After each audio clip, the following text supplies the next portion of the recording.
ओम नमः शिवाय। जय भोलेनाथ। प्यारे बच्चों, कैसे हो तुम? आज तुम्हारे प्रभु भोलेनाथ जी तुम्हारे लिए एक बहुत ही महत्वपूर्ण और दिल को खुश कर देने वाला संदेश लेकर के आए हैं। यदि आज इस संदेश को तुम पूरी तरह से सुन लेते हो तो तुम्हारे साथ हो रही सभी समस्याओं का निवारण तुम्हें तुरंत के तुरंत मिल जाएगा, क्योंकि मेरे बच्चे यह संदेश तुम्हारे लिए कुछ अद्भुत तरीके से प्रस्तुत किया गया है। और यदि इस दिव्य संदेश को तुम पूरी तरीके से सुन लेते हो और इसे बिना छोड़े बिना इग्नोर किए हुए आगे की ओर बढ़ते रहे तो तुम्हारा भाग्य अवश्य बदल जाएगा। तुम्हारे भाग का नया उदय हो जाएगा, क्योंकि तुम्हारे साथ हो रही अनुचित चीज तुम्हें बहुत ही ज्यादा परेशान कर रही हैं, तुम्हारे मन को अपसेट कर रही हैं, क्योंकि तुम जो सोचते हो उसके विपरीत होने के कारण तुम बहुत ही ज्यादा माइंड अपसेट रहते हो। तुम कभी भी अपने आप को तरोताजा नहीं महसूस कर पा रहे हो, क्योंकि मैं तुम्हारे जीवन के बारे में पूरी तरह से छान विचार किया है, पूरी तरह से आकलन किया है, तब भी तुम्हारे जीवन में मुझे यही मिला है जो मैं तुम्हें आज बता रहा हूँ। बस तुम्हें इस संदेश को पूरी तरीके से अंत तक सुनना है, क्योंकि तुम्हारे महादेव जी, तुम्हारे प्रभु भोलेनाथ जी तुम्हारे लिए अच्छा ही चाहते हैं, तुम्हारे लिए सुनहरे अवसर ही लेकर के आना चाहते हैं। बस तुम थोड़ा सा समय निकालो और इस संदेश को अंत तक सुन लो, क्योंकि तुम बहुत ही सौभाग्यशाली हो जो तुम्हें यह संदेश प्राप्त हुआ है। अन्यथा ऐसे तो बहुत से लोग होते हैं, उन्हें संदेश के तो क्या मेरा कुछ भी प्राप्त होने वाला नहीं होता है। बस तुम ही एकमात्र ऐसे व्यक्ति हो जो तुम्हें यह प्राप्त हो रहा है, और तुम्हें प्राप्त हो रहा है तो तुम इसे प्राप्त करने के लिए तैयार नहीं हो। ऐसे भी लोग होते हैं, परंतु मेरे बच्चे, यदि तुम मेरा सच्चे भक्त हो तो आज इस संदेश को पूरा ही सुनकर जाएगा, इस बीच में बिल्कुल भी मत छोड़कर जाएगा। मेरे बच्चे, आप तुम्हारे जीवन में मेरी शक्तियों का चमत्कार होने जा रहा है, उसे चमत्कार के लिए तैयार हो जो तुम्हारे साथ होने जा रहा है, जो तुम्हारे जीवन को बदलने जा रहा है, एक नए प्रारंभ का शुरुआत करने जा रहा है। बस तुम्हें इसकी प्रतीक्षा करनी है, क्योंकि यह जो तुम्हारे साथ अद्भुत घटना घटने जा रही है, जो यह अद्भुत दृश्य तुम्हारे सामने निकलकर आने वाला है, क्या तुमने कभी ऐसा सोचा था? नहीं सोचा था। क्यों नहीं सोचा था? क्योंकि तुम इसके लायक ही नहीं थे। अभी तक तुमने इतनी पूजा पाठ, इतनी भक्ति नहीं की थी कि तुम यह सोच सको कि मेरे प्रभु यह सब मेरे साथ कर सकते हैं, यह मेरे साथ कोई ऐसा चमत्कार कर सकते हैं, या अपनी दिव्य शक्तियों द्वारा मुझे अपना कुछ ऐसा प्राप्त करवा सकते हैं जो मेरे लिए अहम भूमिका रखता है। बस तुम यही सोचते थे कि प्रभु बस इतना करो कि मैं तुम्हारे नाम का स्मरण करता रहूं, भजन करता रहूं, कीर्तन करता रहूं, बस इतना ही मेरे लिए पर्याप्त है। परंतु आज जो तुम्हें आवश्यकता से ज्यादा मिलने जा रहा है, जो तुम्हारी सोच के विपरीत तुम्हारे भाग्य में आने वाला है, तुम्हारे जीवन में आने वाला है, उसके लिए तुम कल्पना नहीं कर सकते थे, परंतु यह होकर ही रहेगा। यदि यह हो गया तो तुम बहुत ही ज्यादा अचंभित हो जाओगे, सोचोगे कि क्या प्रभु की दया है, क्या प्रभु की करुणा है जो मेरे साथ इतना बड़ा उपकार कर रहे हैं, मुझ पर कृपा कर रहे हैं, कृपा दृष्टि कर रहे हैं। मेरे बच्चे, इस संदेश में और आगे बढ़ने से पहले तुम्हारे प्रभु भोलेनाथ जी तुमसे एक छोटी सी विनती करना चाहते हैं। यदि यह अभिनेत्री तुम्हें स्वीकार है तो मेरे इस संदेश को जल्दी से जल्दी लाइक कर दीजिए और हमारे चैनल को सब्सक्राइब कर लीजिए। जितनी जल्दी तुम मेरे चैनल को सब्सक्राइब करके मेरे कमेंट बॉक्स में मेरे इन दिव्य शक्तियों के नाम अंकित करोगे, उतनी ही जल्दी तुम्हारे भाग्य का उदय हो जाएगा, तुम्हारे जीवन की समस्याएं समाप्त हो जाएंगे, तुम्हारे जीवन में औपचारिकता का वह समय आ जाएगा जो तुमने कभी सोचा नहीं था। क्योंकि मेरे बच्चे, जो तुम करोगे, जो करने जा रहे हो, जो करने वाले हो, वह कोई ऐसा ही आदमी होता है जो करता है। सब लोग ऐसा नहीं करते हैं, परंतु आज यदि तुमने मेरे इन सभी नाम को टाइप कर दिया जो कि मैं तुम्हें निबद्ध करके बतला रहा हूँ, यह नाम है जय ओम नमः शिवाय, जय शंकर भोले की हर हर महादेव, ओम नमः शिवाय, जय श्री राम, जय हनुमान, जय जय श्री बालाजी महाराज। और मेरे बच्चे, इसके साथ में अपनी राशि भी टाइप कर देना, ताकि मैं तुम्हारी राशि के अनुसार तुम्हारे जीवन की जितनी भी समस्याएं हैं, जितनी भी परेशानियां, उनको दूर कर सकूं और तुम्हारे जीवन में एक नया सूर्य उदय कर सकूं, ताकि तुम कभी भी अपने आप को यह ना सोचो कि मेरे साथ ऐसा अनुचित हो गया है और मेरे साथ जो भी घटित हो रहा है वह सब गलत तरीके से हो रहा है। मैं तुम्हें सारी व्यवस्थाएं प्राप्त करवाना चाहता हूं, परंतु तुम्हें उसके लिए अपने प्रभु की बातों का स्मरण करना होगा और अपने प्रभु का ध्यान करना होगा। उन्हें कभी भी छोड़कर जाना नहीं होगा। ऐसा नहीं कि तुम अपने स्वार्थ के लिए कुछ भी कर लो और अपने स्वार्थ को बरकरार बनाने के लिए तुम कुछ भी कर सकते हो। ऐसा तुम्हारा करने का जो मन है यह उचित नहीं है, क्योंकि तुम यह करोगे तो बहुत ही अनुचित होने वाला है। जो भी तुम्हें करना है वह सरलता से करो, सच्चाई से करो, ईमानदारी से करो, तभी तुम्हारे जीवन का आगे उद्धार होगा। यदि अपने जीवन का तुम उद्धार चाहते हो तो तुम्हारे लिए अच्छे अच्छे कार्य करना ही सही रहेगा, क्योंकि यदि तुम ऐसा नहीं करोगे तो कुछ भी हो सकता है। तुम्हारे आगे आने वाले भविष्य में कुछ भी हो सकता है। तुम्हारे साथ ऐसी कठिन चीजों को तुम देख सकते हो। कठिन चीज तुम्हारे जीवन में आ सकती है जिसे तुम सामना नहीं कर सकते हो। क्या तुम ऐसा चाहते हो? यदि तुम ऐसा चाहते हो तो तुम्हें ऐसा ही मिलेगा। यदि तुम सरलता चाहते हो तो तुम्हारा जीवन सरल तरीके से मिलेगा, क्योंकि मेरे भक्त जैसे ही मुझे मांगते हैं मैं उसे वैसा ही प्राप्त करवाता हूँ। स्थिति को देखते हुए गंभीरता पूर्वक से उनके विषय को मैं प्रमाणित करता हूँ और उनके विषय के बारे में सोचता हूँ कि क्या वे चाहते हैं और क्या करना चाहते हैं। क्या उनके जीवन के लिए यह करना सही रहेगा, यह बेहतर रहेगा। तभी भी तुमने यह नहीं सोचा कि मेरे बच्चे मैं क्या चाहते हूँ। मेरे बच्चे मैं यह चाहता हूँ कि तुम अपने जीवन को सुधार लो, अपनी अच्छी आदतों का प्रस्तुतिकरण करो, अपने आप को सही रास्ते पर ले जाओ। जब तुम इतना करते हो तो मेरा मन खुश हो जाता है, मैं एकदम से प्रसन्न हो जाता हूँ मेरे बच्चे। इसलिए मैं तुम्हें कुछ अपनी अद्भुत शक्तियाँ प्राप्त करवाना चाहता हूँ। यह ऐसी अधूरी शक्तियाँ हैं जो तुम्हारे जीवन में चमत्कार उत्पन्न कर देगी। एक ऐसा चमत्कार, एक ऐसा उज्जवल प्रकार जो तुम्हारे जीवन को बहुत ही ज्यादा चमका देगा, क्योंकि जो मैं तुम्हें शक्तियाँ प्राप्त करवाने वाला हूँ, जो तुम्हारे जीवन मेरी शक्तियों की एंट्री होने वाली है, वह तुम्हारे जीवन की सभी गुणवत्ता को जांच करके तुम्हारे जीवन में जो भी नकारात्मक शक्तियां हैं, नकारात्मक सोच है, नकारात्मक विचार है, जो भी तंत्र मंत्र बड़ा वह सब कट जाएगी और तुम एक अच्छे जीवन की ओर आकर्षित हो जाओगे। तुम्हारे साथ जो भी अनुचित हो रहा है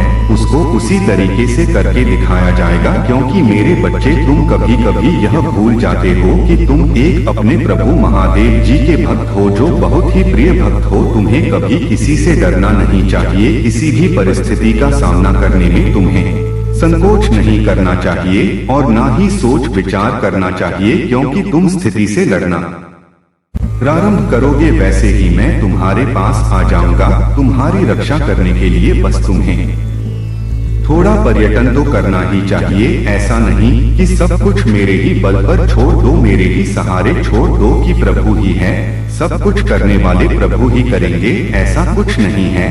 मैं तो करने के लिए तैयार हूँ, परंतु तुम्हें भी तो कुछ अपने कर्तव्यों को पालन करना है, क्योंकि बिना कर्तव्यों का पालन किए हुए तुम कैसे अपने जीवन को सही तरीके से चल पाओगे। हर पल पर मैं तुम्हारी सहायता करने के लिए तो आ सकता हूँ, परंतु कुछ तुम्हें भी करने की जरूरत है, जो तुम्हें ही करना है। मैं तो सिर्फ तुम्हें रास्ता बताऊंगा और तुम्हारे मार्ग को आसान बनाऊंगा। बस इतना ही मेरा कर्तव्य और इतना ही मेरा कार्य है। बस तुम्हें जो करना है वह तो करना ही पड़ेगा। क्या तुमने कभी सोचा है कि जब तुम्हारी स्थिति खराब होती है तो तुम्हारे प्रभु भोलेनाथ की भी स्थिति बहुत ज्यादा खराब हो सकती है?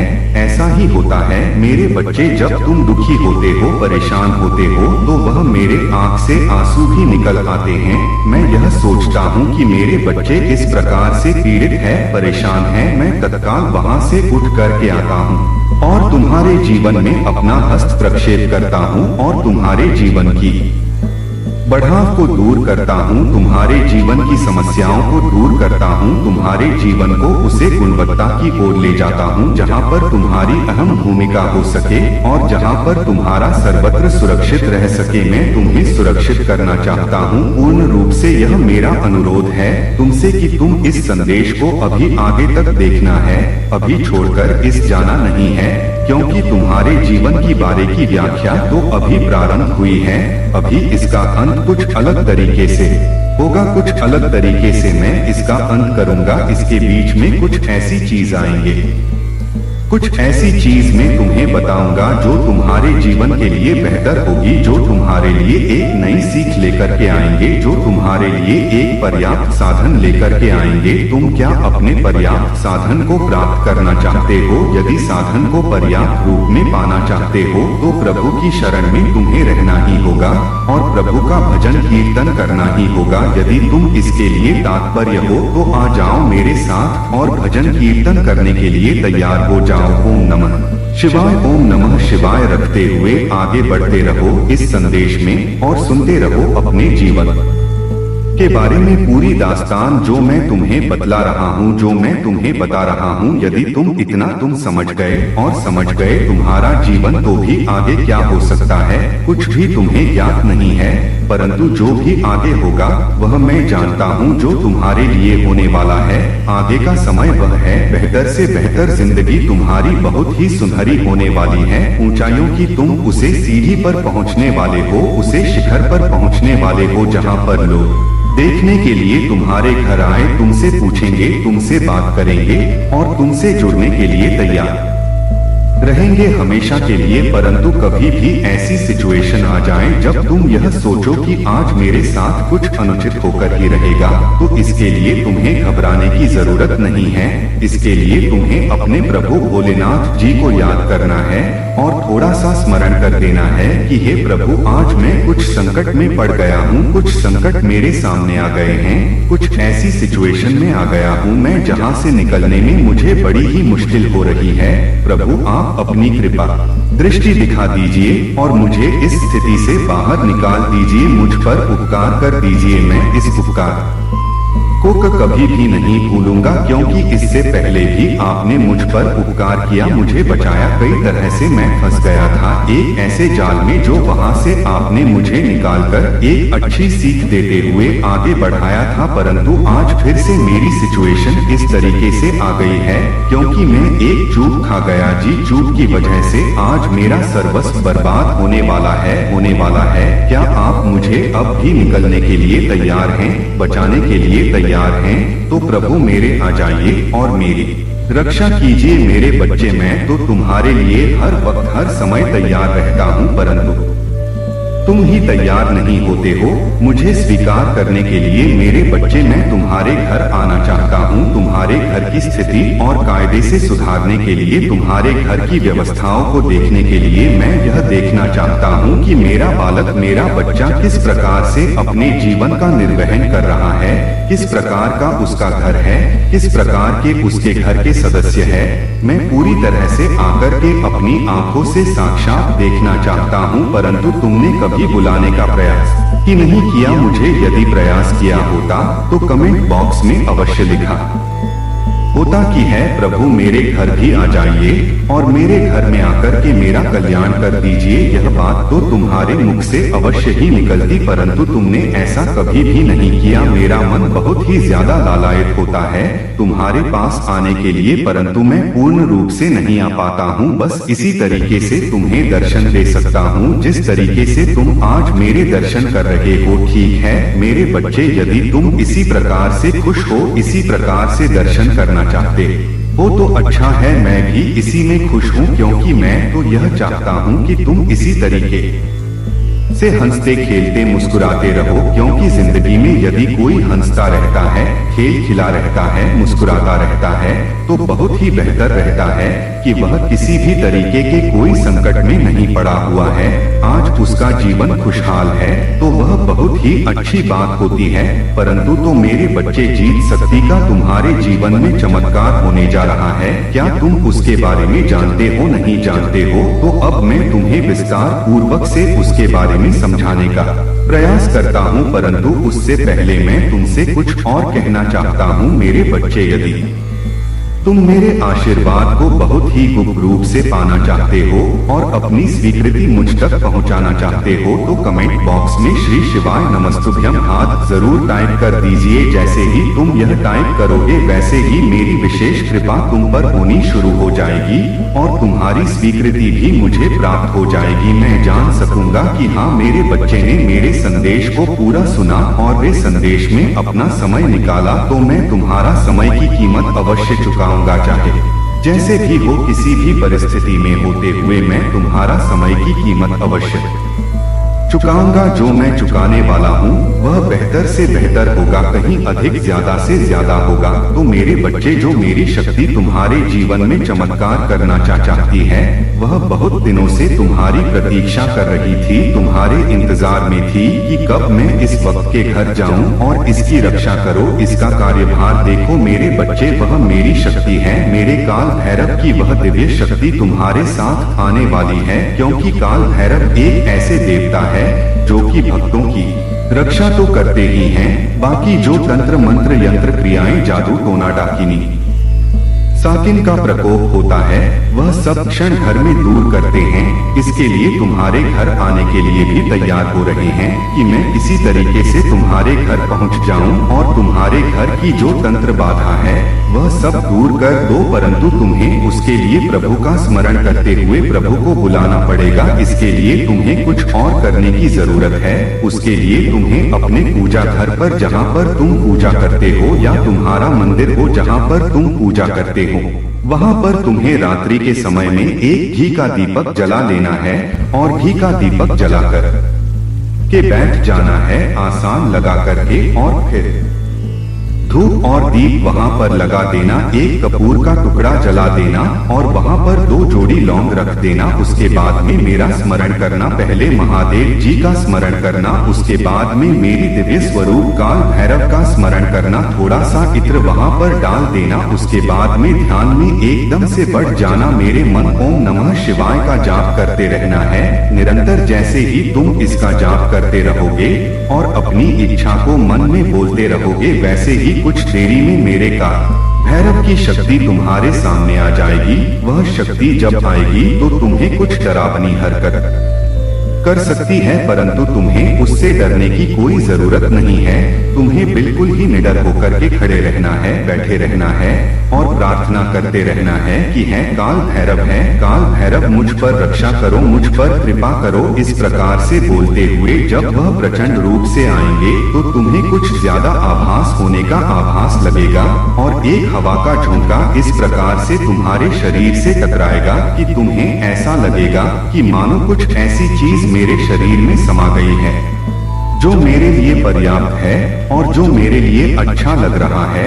तुम्हें कुछ ऐसा आभास होगा, तुम्हारा जीवन एक हरा भरा लगने लगेगा। एनर्जी तुम्हारे शरीर में इतनी ज्यादा हो जाएगी, तुम सोचोगे कि मैं अब क्या नहीं क्या कर डालूं बस। और जब तुम नेत्र बंद करोगे तो तुम्हें समझ लो एक प्रकाश दिखाई देगा, प्रकाश उजाला जो तुम्हारे मस्तिष्क में बैठा रहेगा और इस प्रकाश में तुम्हें काल भैरव के छोटे से दिव्य दर्शन हो जाएंगे। ज्यादा कुछ नहीं होगा परंतु कुछ तो हो ही जाएगा। जो मैं तुम पर कृपा करूंगा बस उतना ही होगा, इतना तुम्हें करना है और इस शक्ति को तुम्हें पकड़ के कभी भी गलत कार्य नहीं करना है। अच्छे तरीके से ही अपने जीवन में इसका संरक्षण करवाना है, अपने जीवन को चलना है, क्योंकि यह काल भैरव है। कभी भी नाराज हो सकते हैं, रट हो सकते हैं। जब यह रुष्ट हो जाएंगे, नाराज हो जाएंगे तो तुम्हारे ऊपर गलत प्रभाव दिखा सकते हैं और जब तुम्हारे ऊपर गलत प्रभाव है इनका होने लगेगा तो तुम बच नहीं पाओगे, फिर मेरे ही शरण में आओगे, तभी मैं तुम्हें इससे मुक्ति दिला सकूंगा। परंतु मैं यह कहना चाहता हूँ उससे पहले तुम ऐसी गलती ही ना करो। सावधान रहो, सतर्क रहो और उनकी सेवा करो। जितने दिन तक तुम अच्छे तरीके से सेवा करते रहोगे उतने दिन तक भी तुम्हारे साथ रहेंगे, तुम जहाँ जाओगे वहाँ जाएंगे। यदि तुम किसी कार्य के लिए गए हो तो वह तुरंत पूर्ण हो जाएगा। बात कहने में तुम्हारे कार्य पूर्ण हो जाएंगे। रास्ते की जितनी भी बढ़े हैं वह दूर होती हुई चली जाएगी। जितनी भी दिक्कतें हैं वह सब तुम्हारे जीवन से गायब हो जाएंगे। एक खुशहाल जीवन की तुम कामना करोगे, एक खुशहाल जीवन को जियोगे। ऐसा लगेगा कि तुम स्वर्ग में हो। तुम्हारे जीवन में कोई समस्या नहीं है। अपार धन होगा तुम्हारे जीवन में, सुख संपत्ति वैभव सब कुछ तुम्हारे कदमों में होगा। क्योंकि यदि मेरी शक्ति दिव्या जो तुम्हारे पास आई है और तुम्हें इतना कुछ प्राप्त ना कर पाया तो वह तो हो ही नहीं सकता है। क्योंकि इसीलिए वह तुम्हारे पास भेजी गई है कि तुम किसी भी तरीके से नाकाम ना रह सको और किसी भी तरीके से तुम्हारे जीवन में कोई कमी ना रह सके। सब तरीके से तुम परिपूर्ण हो जाओ। क्योंकि मेरा यह उद्देश्य है कि आज के बाद तुम्हारे पास कोई संकट ना आए, कोई दुख ना हो, कोई तकलीफ ना हो। तुम पूरी तरह से परिपक्वता की ओर बढ़ते रहो और चलते रहो। जब तुम रास्ते में कभी तक जाना, कभी घबराहट हो तो तुम्हें अपने प्रभु काल भैरव को याद कर लेना है। काल भैरव जैसे ही तुम्हारे जीवन में एंट्री करेंगे वैसे ही तुम्हारे घर का सब कुछ नष्ट हो जाएगा। जो भी काली क्रिया होगी वह सब कष्ट कट जाएंगे ही। इस दिव्य शक्ति को तुम प्राप्त करो। आज तुम इसे प्राप्त करते हो, कल से तुम्हारे जीवन में चमत्कार होना शुरू हो जाएगा। परंतु जिस दिन तुम मैंने जो विधि बताई है करोगे उसी दिन ही तुम्हारे जीवन में यह शक्ति प्रवेश करेगी और तुम्हारे जीवन का कल्याण करेगी, तुम्हारे परिवार का कल्याण करेगी, तुम्हारी रक्षा करेगी। तुम जहाँ भी जाओगे तुम्हारे साथ रहेगी। कोई तुम्हारा अहित नहीं कर पाएगा, कोई तुम्हारे जीवन को बर्बाद नहीं कर पाएगा। चाहे जो भी हो, चाहे जैसी उनकी सोच हो, चाहे गलत तुम्हारे बारे में कोई सोच रहा है वह सभी लोग तुम्हारे पर मोहित हो जाएंगे। कोई भी तुम्हारे बारे में गलत ना तो समझेगा और ना ही तो बोलेगा। मेरे बच्चे, यदि तुम्हें अपने प्रभु पर पूर्ण रूप से विश्वास है तो कमेंट बॉक्स में हाँ टाइप कर दीजिए। टाइप करिए कि हाँ, मेरे प्रभु ने आज मेरे जीवन के बारे में जो भी कुछ बताया है वह सब सत्य है। आज मुझे यह सब बात करके मेरे मन को बहुत ज्यादा प्रसन्न कर दिया है। क्योंकि मैं इतना प्रसन्न हो गया हूँ कि प्रभु को बात ही नहीं सकता हूँ कि आज मेरे जीवन के उसे सत्य को सामने लेकर के मेरे महादेव जी आए हैं। मैंने कभी सोचा नहीं था आज मेरे प्रभु ने जो उपकार मुझ पर किया है वह हमें कभी भी भूल नहीं सकता हूँ। क्योंकि मेरे साथ जैसे कभी भी नहीं हुआ है जैसा कि आज हो रहा है।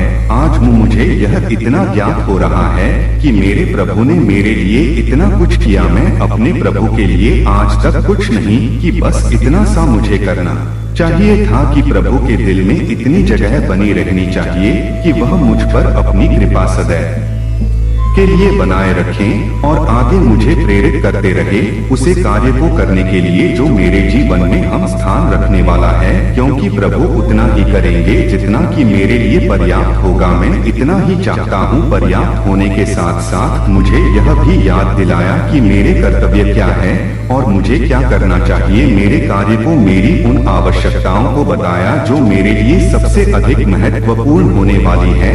आज मुझे प्रसन्नता हो रही है अपने प्रभु के वचनों को सुनकर। आज मैं अपने प्रभु के वचनों को सुनकर इतना ज्यादा प्रसन्न हो गया हूँ, इतना ज्यादा खेल खेला गया हूँ कि अब मैं यह बातें किसी से बात नहीं सकता हूँ। मैं जिस तरीके से जीवन जी रहा था, मेरा कोई भी मार्गदर्शन करने वाला नहीं था, कोई भी रास्ता बताने वाला नहीं था। मेरे सगे संबंधी, रिश्तेदार, दोस्त, मित्र, भाई किसी ने भी मुझे बताने का प्रयास नहीं किया कि तुम भटक गए हो और भटके हुए रास्ते से बाहर निकलना है। किसी ने मुझे यह तक कुछ नहीं बताया है। इसी चीज को मैं सोच रहा था और इसी चीज को मैं अपने दिमाग में यह बात ला रहा था कि ऐसी कौन सी मुझे भूल हो गई है जो मैं इस तरीके से इधर उधर भटक रहा हूँ।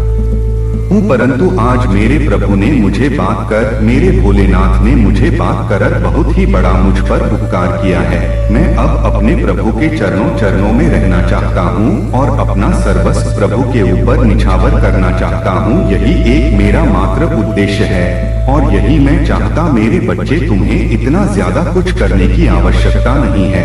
बस जितना तुम मेरे लिए कर रहे थे उतना ही करो, उतना ही पर्याप्त है। मैं उतने में ही तुमसे प्रसन्न हूँ और तुम पर अपना आशीर्वाद देने के लिए तैयार हूँ। एक ऐसा आशीर्वाद जो तुम्हारे लिए सबसे अच्छा हो और तुम्हारे लिए बेहतर हो। मैं यही चाहता हूँ कि तुम्हारे जीवन में जो भी समस्याएं हैं वह सब दूर हो जाएं और तुम्हारा संकट चल जाए, क्योंकि तुम जिस स्थिति से गुजर रहे थे, जिस स्थिति में रह रहे हो, वह बहुत ही दर्दनाक है। क्योंकि मैंने उसे पर विचार किया और प्रतिक्रिया व्यक्त की तो मुझे बहुत कुछ उसमें दिखाई दिया। मैं यही सोच रहा था कि इतना कठिन समय होते हुए भी तुमने अपने संयम पर ध्यान दिया और अपने आप को बहुत मजबूत तरीके से रख, अपने आप को कभी भी इधर उधर भटकने नहीं दिया। बस तुम एक सहारा लेकर के बैठे हुए थे जो था मेरा सहारा। मेरे नाम का स्मरण करते हुए, मेरे नाम का जवाब करते हुए आज तुम उन समस्याओं से बाहर निकल आए हो जहां से कोई नहीं निकल सकता था। परंतु मेरा नाम जप करने वाला कुछ भी संभव कर सकता है। चाहे जैसा भी कठिन से कठिन काम हो, वह सब चीज उसके लिए पर्याप्त हो जाती है। यदि वह मेरे नाम का स्मरण करता है, मेरा स्मरण करता है, तो मेरे बच्चे अब तुम्हें मैं एक कहानी और कथा के माध्यम से समझाने का प्रयास करता हूँ। इसमें यदि तुम जान गए तो तुम्हारा जीवन तर जाएगा, तुम्हारा जीवन धन्य हो जाएगा। तुम इस मनुष्य योनि से मुक्ति पर आ जाओगे और आगम से तुम्हें मुक्ति मिल जाएगी। यदि तुम भवसागर पार होना चाहते हो और कैलाश ढा जाना चाहते हो तो तुम्हें पूरी तरीके से इस बात को समझना होगा और आगे की और विस्तार पूर्वक इस जानकारी को ग्रहण करना होगा। मेरे बच्चे, नारद जी ने कहा है, ब्रह्मा जी इसी बात को अच्छी तरह फिर कहिए। ब्रह्मा जी ने कहा, एक समय में सब ऋषियों के साथ लेकर क्षीर सागर के तट पर भगवान विष्णु की स्थिति करने गया। तब हम सबने उनकी स्थिति की तो उन्होंने शिव जी के चरणों का ध्यान करके प्रसन्न होकर कहा है, देवताओं तुम लोग क्यों आए हो, तुम्हारा क्या कार्य है, मुझसे कहो। ब्रह्मा जी कहते हैं कि जब विष्णु भगवान ने इस प्रकार पूछा तो देवताओं ने निवेदन किया कि है महाराज, दुखों को दूर करने वाली सेवा किसकी करनी चाहिए। तब भगवान बोले, ही ब्राह्मण, यह तो तुम पहले ही देख चुके हो और अब भी देखते हो, फिर उसको क्या पूछते हो। किंतु कार्य में तत्पर तुम्हारे और देवताओं के लिए फिर कहता हूँ, सुनो। भगवान शंकर ही सब दुखों के दुख हरता और परम से हैं। मेरी और विशेषकर ब्रह्मा जी की भी यही संपत्ति थी। सुख चाहने वालों को कभी भी शिव जी की पूजा नहीं छोड़नी चाहिए। देवाधिदेव महेश्वर की लिंग पूजा को त्यागने से ही तो तार के पुत्र अपने बंदों सहित नाश को प्राप्त हुए। इस कारण लिंग मूर्ति धारी का सदैव पूजन करना चाहिए। शिव जी की पूजा से ही हम तुम तथा सभी देवता श्रेष्ठ हुए हैं। फिर आप इस बात को कैसे भूल जाते हैं। जैसे भी होलिंग की पूजा करें, स्कम निर्वाचन करना ही योग्य है। वही बड़ी हानि, वही माँ छिद्र, वही अंधकार और मुद्दत है। जिस मूर्ति और क्षण में शिव अर्चना नहीं होता, शिव जी का भक्ति कभी दुखी नहीं होता। मनुष्य को संसार के सारे सुख तो शिव जी की पूजा से प्राप्त होते ही हैं, अपितु मुक्ति भी प्राप्त हो जाती है। ब्रह्मा जी कहते हैं कि जब इस प्रकार विष्णु भगवान ने कहा तो देवताओं ने उन हरि को प्रणाम किया और सब कर्मों की सिद्धि के लिए लिंगों की प्रार्थना की। तब भगवान ने विश्वकर्मा को बुलाकर कहा कि है मणि, मैं तो जीवों के उधर में लगा हुआ हूँ, तुम मेरी आज्ञा से देवताओं के लिए शिवलिंग की स्थापना करो। ब्रह्मा जी कहते हैं कि विश्वकर्मा ने हरि की आज्ञा से देवताओं के लिए लिंगों की कल्पना कर उन्हें वह लिंग प्रदान किया। ब्रह्मा राग मन का लिंग, इंद्र को स्वर्ण का, कुबेर को पीठ मण का, धर्मराज को श्याम वर्ण का, वरुण को इंद्र नीलमणि का, विष्णु को और सुवर्ण में लिंग ब्रह्मा जी को और चांदी का हृदय देव और वस्तुओं को बनाकर दिया। पीतल का अश्विनी कुमारन को, स्फटिक का लक्ष्मी को, तांबे का आदित्य को, मोती का चंद्रमा और बांस लिंग ब्राह्मणों को दिया। फिर ब्राह्मण की स्त्रियों को मिट्टी का, नागों को चंदन का, मक्खन का, देवी को भस्म का, योगी को दाढ़ी का, एकसन को और मिट्टी का छाया को दिया। इस प्रकार जब सबको लिंग की प्राप्ति हो गई तब विष्णु जी ने वचनों को दोष सुनकर मैं देवताओं सहित अपने लोक में आया और सब ऋषि और देवताओं से फलदायक उसकी पूजा विधि को बतलाया और कहा कि जब तक ना हो जाएं तब तक सभी लोग विधि पूर्वक इस प्रकार लिंगों की पूजन करें, क्योंकि उच्च पद पर चढ़ने के लिए प्रतिमा पूजन परम आवश्यक है। निर्गुण की प्राप्ति के लिए प्रतिमा पूजन ही उसका आश्रय है। इससे सगुण से निर्गुण की प्राप्ति होती है। देवताओं में शिव जी सबसे बड़े हैं। आप इनके निर्मित प्रतिमा पूजन अब करें। जहाँ जहाँ जैसी भक्ति हो वहाँ वैसी पूजा अधिक करें। बिना पूजा और दंडी के पाप लगता है, और पूजा अधिक करने से ज्ञान रूप रंग की उत्पत्ति होती है और विज्ञान प्राप्त हो जाता है। एवं जब तक गृहस्थ आश्रम में रहे तब तक प्रतिमा से 5 देवताओं की पूजा करता रहे, अर्थात सबके मूल शिव जी की ही पूजा, क्योंकि मूल के सिंचन से संपूर्ण शाखाएं भी तृप्त हो जाती हैं, किंतु शाखाओं के सिंचन से मूल कभी तृप्त नहीं होता। विद्वानों को थोड़ी ही देर में यह जान लेना चाहिए कि शिव जी की पूजा करने से सब देवताओं की पूजा हो जाती है।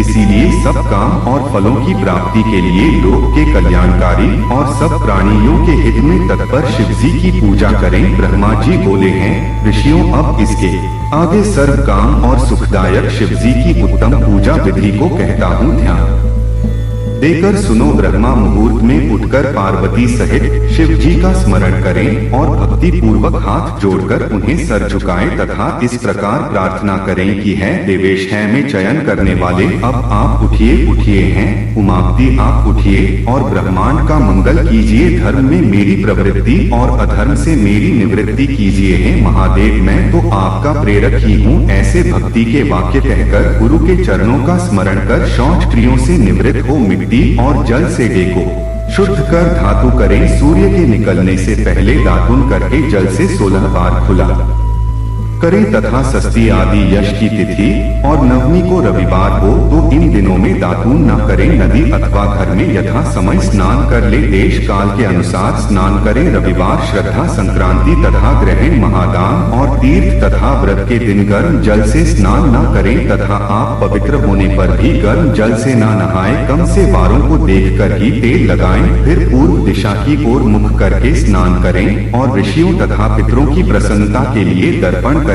धुला हुआ वस्त्र धारण करें, फिर मृग शर्मा अधिक पर बैठकर आसान लगा त्रिपुंड लगे भस्म के अभाव में जल से ही त्रिपुंड लगा लेना चाहिए। त्रिपुंड धारण कर रुद्राक्ष धारण करें, फिर अपने सब कर्मों की सिद्धि के लिए शिव जी से आराधना करें। फिर मंत्र पूर्वक 3 बार आचमन करें अथवा गंगा बिंदु ऐसा कहता हुआ 1 ही बार आचमन करें। फिर गुरु से सीखे हुए विधान से यथाशक्ति सब पूजन सामग्रियों को शिव जी के समीप स्थापित करें और यथा पूर्वक जल गंध अक्षत से युक्त एक आज्ञा पत्र लेकर उपचार की मूर्ति के लिए दक्षिण भाग में स्थापित कर गुरु को स्मरण कर भेंट की एक मुद्रा दिखाकर सिंदूर आदि पदार्थों से वाइन नाशक शिव जी की पूजा करें। फिर द्वार पर स्थित महोदर नमक द्वारपाल की पूजा करें। पश्चात सती पार्वती जी की पूजा करें और उन चंद कुमकुम और अनेक प्रकार के धूप दीपों से उनकी और नाना प्रकार के नए वेद से शिव जी की पूजा करें। इस प्रकार गुरु मुख से और भी जो बहुत सी पद्धतियां और पूजा प्रकार हैं सीखकर वेद मित्रों से शिव जी को स्नान कर कर उनकी पूजा करें। गुरु के उपदेश मार्ग से मंत्र का उच्चारण कर यथा संख्या और यथा ज्ञान मंत्र विधि करें। नाना प्रकार के स्रोतों से प्रीति पूर्वक वृष ध्वज शिव जी की स्तुति करें। फिर धीरे धीरे शिव जी की परिक्रमा करें। फिर साष्टांग दंडवत कर इस मंत्र से भक्ति पूर्वक पुष्पांजलि अर्पित करें और कहे कि है शिव जी मैं ज्ञान से आज्ञा से आपकी जो कुछ भी पूजा की है वह सब आपकी कृपा से सफल हो है। शिव जी मेरे प्राण और चित्र सदा आप में ही है। गौरीश है भूतनाथ मुझ पर प्रसन्न हो जाइए। हे प्रभु मैं आपकी शरण में हूँ ऐसा कहकर पुष्पांजलि अर्पित करें और कहे कि हे प्रभु अब आप अपने परिवार के सहित अपने स्थान को जाइए और हे नाथ मेरी पूजा के समय फिर आप इसी स्थान पर आ जाएं। इस प्रकार भक्त वात्सल्य भगवान शंकर जी को बहुत प्रार्थना कर अपने हृदय में विसर्जन करें और उनके जल को सिरों उधार करें हैं। मुनियों इस प्रकार शिव जी की पूजा की एक और विधि में तुमसे कहीं अब आगे क्या सुनने की इच्छा है वह भी मैं कह देता हूँ, क्योंकि मैं यह चाहता हूँ किसी तरीके से जगत का कल्याण हो सके कि जगत में जो यह अंधविश्वास फैला है उसे अंधविश्वास को आगे की ओर न बढ़ाते हुए उसे खत्म किया जाए और एक नए युग का निर्माण किया जाए। नए तरीके से भगवान शिव की भक्ति को प्रस्तुत किया जाए, उनका प्रसार प्रचार किया जाए, बताया जाए कि एकमात्र ईश्वर प्रभु शिव शंकर हैं जो समस्त संसार का कल्याण करने वाले हैं, समस्त संसार को बनाने वाले हैं, समस्त संसार को आगे ले जाने वाले हैं। उन्होंने ही इस ब्रह्मांड को बनाया है, सभी देवी देवताओं का निर्माण किया है और इस संसार में जितने भी प्राणी हैं, जीव जंतु पशु पक्षी हैं, उनका भी निर्माण देवरी देव महादेव जी ने किया है। उनके अलावा कोई और बड़ा देवता नहीं है जो इस सृष्टि का निर्माण कर सकता। उनके महत्व को मैंने पूरी तरह से बतला दिया है, पूरी तरह से तुम्हें व्याख्या कर दी है। अब तुम्हें समझ ही जाना चाहिए कि प्रभु महादेव जी का क्या मतलब है और उनकी क्या महिमा है। पूरी महिमा को मैंने आपके सामने पूरे विधिवत तरीके से प्रस्तुत कर दिया है। अब तुम्हारी क्या इच्छा है, अपनी इच्छा को प्रकट करते हुए इस अध्याय को पूरी तरीके से सुनोना और अपने जीवन में वचनों को भली भांति उतरते रहना और आगे बढ़ते रहना। मेरे बच्चे, जो भी आज मैं तुम्हारे लिए बताया है वह सब पर्याप्त मात्रा में है, क्योंकि मैं कभी भी कुछ ऐसी बातें तुम्हारी नहीं लेकर के आता हूँ जो कोई मतलब की ना हो। सारी बात है तुम्हारे मतलब की होती है और तुम्हारा उसमें लाभ ही लाभ होता है। तो अपने इस जीवन को सर्वत्र आगे बढ़ाने के लिए अपने प्रभु से जुड़े रहना। मेरे बच्चे, अब मेरे जाने का समय आ गया है। अब मैं चलता हूँ, मेरे संदेश की प्रतीक्षा करना, क्योंकि मैं संदेश तुम्हारे जीवन से जुड़ा हुआ ही लेकर के आऊंगा। तुम्हारा कल्याण हो। ओम नमः शिवाय। हर हर महादेव। जय भोलेनाथ, जय सरस्वती माता, जय लक्ष्मी माता, जय हनुमान, जय श्री राम, जय हो श्री बालाजी महाराज।